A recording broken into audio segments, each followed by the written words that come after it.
नमस्कार प्रणाम। हम गीतकार अर्जुन शर्मा और काफ़ी दिन के बाद हम गाँव आयल बनी। बहुत सारा होली के रिकॉर्डिंग रहा, रात दिन लोकगीत के रिकॉर्डिंग रहा। तो आज हम आयल बनी एगो बहुत विशेष आदमी से मिलवाल जाता नहीं रह सबके, और हमार बहुत ही प्रिय गायक और हमारे लाइफ के पहला सबसे सुपर डुपर हिट गीत गावे वाला गायक से मिलवा तनी। लेकिन नाम अभी ना बताएं, नाम रो सब देखे तो खुद पहचान जाए। आई मिलवाओ तनी हम अपना गाँव आयल बनी और यहाँ के मित्र के दुकान पर आई है ली मिली। नमस्कार प्रणाम, कैसन मानी सब है। बड़ा खुशी होता है आज अर्जुन शर्मा जी भोजपुरी इंडस्ट्री में धूम मचौले बने। यहाँ के तमाम गाना रुआ सबके आशीर्वाद से 100 मिलियन पहुँच रहा बा।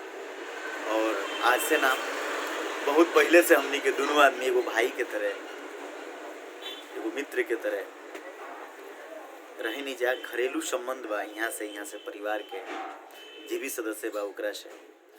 तो हम चाहे और हम विशेष बता दे चाहता नहीं, रोज सभी को गाना सुनता नहीं बहुत बाजता करता। गाना के बोलबा चांदी के छागल, रोज सब जहाँ भी देखता धसान में बाजता और जहाँ प्रोग्राम होता है बाजता चांदी के छागल जी। रुआ सबके आशीर्वाद से अच्छा रिस्पांस जोन बा चांदी के छागल के आ रहल बा।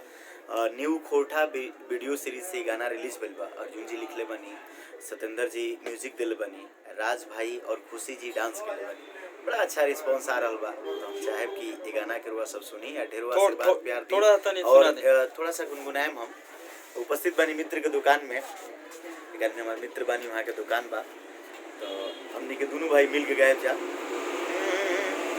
कि पौआ में शोभे तोहरा चांदी के छागल छागल, पौआ में शोभे तोहरा चांदी के छागल छागल। भैनी दीवाना गोरी कैलो तू पागल पागल, भैनी दीवाना गोरी कैलो तू पागल पागल।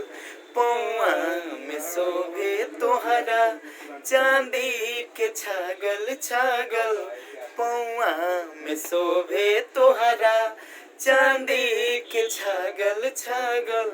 तुम चाहे कि रुआ सबके ढेरों आशीर्वाद प्यार दुलार गीत के मिलो। हमनी के दोनों भाई के नया कंपोजिंग बा, बहुत बढ़िया कंपोजिंग के ले बानी अर्जुन शर्मा जी और वीडियो बहुत लाजवाब बा। और एक देखिए व्यू हो गइल बा 17 लाख लोग एक गाना के देख चुकल बा और 2 मिलियन हमके लाता कि काल हो जाए। हाँ बहुत जल्दी 2 मिलियन हो जाई। और रुआ सब चाहे तो 2 मिलियन ना 100 मिलियन हो गई। बस रुआ सब प्यार आशीर्वाद मनौले रही और फिर अगला वीडियो में मिले। हाँ साथ ही साथ होली के गाना सुनल मत भूलत सब है और वीडियो देखल। होली में हंस के बोललू ए जान इहो होली में बहुत बात आता। कम से कम हमरा में 8 मिलियन पहुंच गेल। हां 8 मिलियन व्यू के गइल बा। ई सब व्यू रुआ सबके है और रुआ सबके आशीर्वाद। हमनी के कुछ ना काहे से रुआ सब चाहिले तबे भी हो। चलिए फिर से मिला जाए। नमस्कार, जय भोजपुरिया।